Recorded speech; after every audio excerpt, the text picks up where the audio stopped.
Mesdames, Messieurs les édilités communales, si vous êtes là.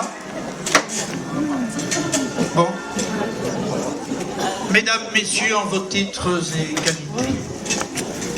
Après plus de 30 ans d'existence, on est en droit de penser que l'exposition des artistes locaux devient le rendez-vous incontournable entre le monde des artistes et le public qui les aime.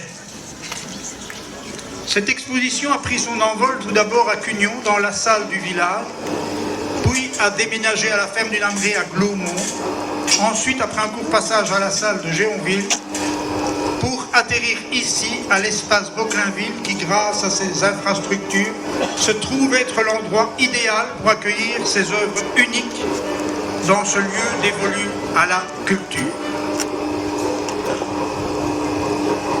De l'art comme on l'aime, accessible à tous et vecteur d'émotions.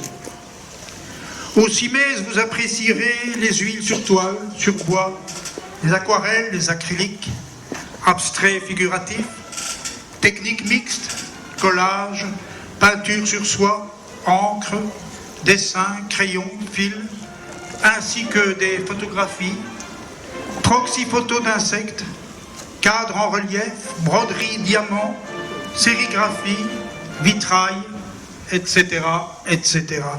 Mais votre curiosité sera aussi titillée par les sculptures en terre, le modelage, le papier mâché, mais aussi la céramique, les bijoux artisanaux, l'art textile à partir de récup, le cuir, la vannerie sauvage, les carnets à broder, la couture déclinée en tablier et en autres maniques, les carnets de poésie.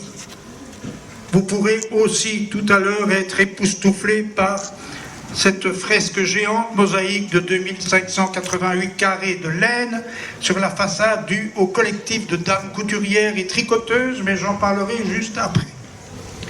Je n'oublie pas cette réalisation par les enfants des ateliers arts plastiques que vous pourrez voir dans la cage d'escalier, une envolée d'oiseaux livres sur fond de ciel bleu et qui vous mènera, cher public, à pousser la porte du paradis des écrivains de papier, la bibliothèque.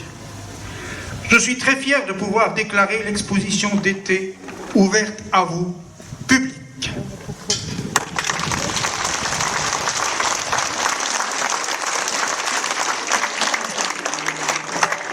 Monsieur Picasso, je vous écris, ou plutôt nous vous écrivons depuis une commune belge coincée dans les collines ardennaises. C'est dans ce lieu, loin de la plage de Dinard, que quelques dames, sous la houlette d'une animatrice rêveuse, ont reproduit votre toile intitulée « La course » ou « Deux femmes courant sur la plage ». Imaginez-vous, mon cher Pablo, si je puis me permettre cette familiarité, mais vous avez investi nos esprits depuis tellement de jours. Donc je reprends, imaginez-vous quand ce matin du 22 juin 1922, sur la plage de Dinard, peignant ces deux jeunes filles, l'une Olga, votre conquête de l'époque, l'autre l'amie danseuse de votre fiancé, faut dire que les danseuses à ces moments-là avaient l'art de vous affoler. Mais passons. Imaginez-vous, je vais y arriver, que des dizaines de dames d'ici se lanceraient dans ce travail titanesque, pixeliser votre tableau dans des dimensions extravagantes, quand on sait que votre tableau ne mesure que 32 cm,5 sur 41 cm,1. En juin 1922, Mussolini marche sur Rome avec ses chemises noires, et vos deux danseuses, elles, courent sur la plage en chemise blanche. Faut-il y voir un message? On ne le saura probablement jamais. Le choix de votre œuvre a bien entendu suscité des jalousies. Je pense à ce brave trio qui pensait que ces rues parisiennes auraient dû s'imposer, et à Marie Laurencin qui trouvait que ces portraits de femmes étaient d'excellents sujets pour cette technique. Et par contre, je ne rapporterai pas les gros mots de Modigliani que Modigliani a proférés, mais il avait encore bu. Enfin, je pense. Mon cher Pablo, venons-en justement à la technique.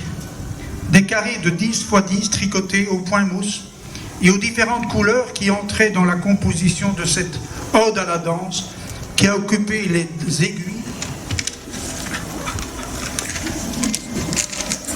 de dizaines de tricoteuses, puis une centaine de doigts de fée se sont appliqués à l'assemblage. Ainsi, votre tableau s'est métamorphosé en une mosaïque de laine géante. Les couturières se retrouvent avec plaisir. Les liens se sont créés, l'osmose a fonctionné au-delà des espérances. Et c'est en partie grâce à vous, mon cher Pablo, que tout ça est arrivé. Serait-ce utopique de croire que cette réalisation hors norme pourrait voyager et vous rendre visite au bateau Lavoir à Montmartre, ou alors, soyons fous, sous le ciel bleu d'Antibes. Ah, encore une petite précision. Pourquoi la laine comme matériau, me demanderez-vous?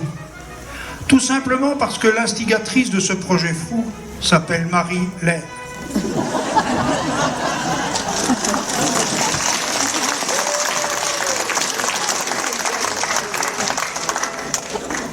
À bientôt, mon cher Pablo. Enfin, nous l'espérons. J'invite toutes les couturières et assembleuses et tricoteuses à signer au dos de ce qui sera, que de ce qui est et sera un fameux défi. Merci.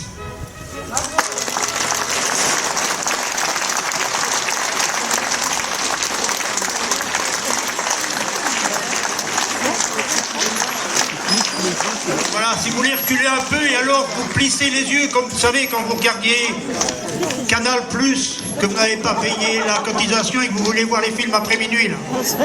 Vous plissez les yeux. Ça va tout de suite venir.